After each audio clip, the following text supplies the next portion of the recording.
Don't upgrade your Chat GPT Plus because, with a step-by-step process, I will show you how to use it without upgrading. But 99% of people watching his video will not see the same result because they will be distracted and click off. So when you jump into OpenAI's article page, the frequently asked questions, it was stated clearly that Chat GPT is free to use, and free tier users now have access to a large range of capabilities with GPT-4o, including access to a series of tools and access to GPTs in our GPT store. When I scrolled down, they also stated that free tier users can use GPT-4o only a limited number of times within a 3-hour window.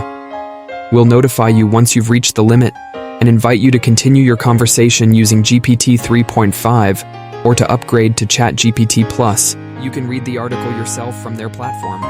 This is weird, but I will show you how to use Chat GPT for free without upgrading.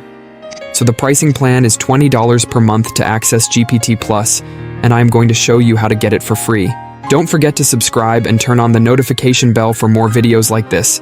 Go to this website, clipmove.com. This platform offers completely free tools for text-to-video, AI image-to-video, video upscaler, AI image editor, and extender. So when I scroll down here, we have a video generator, ChatMove AI Assistant, AI Uncrop, and AI Cleanup.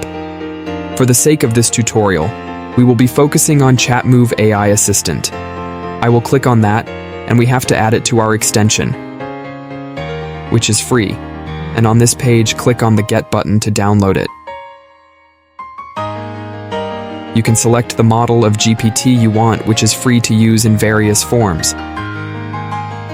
I want us to give it a test for writing some code for web applications, which I like.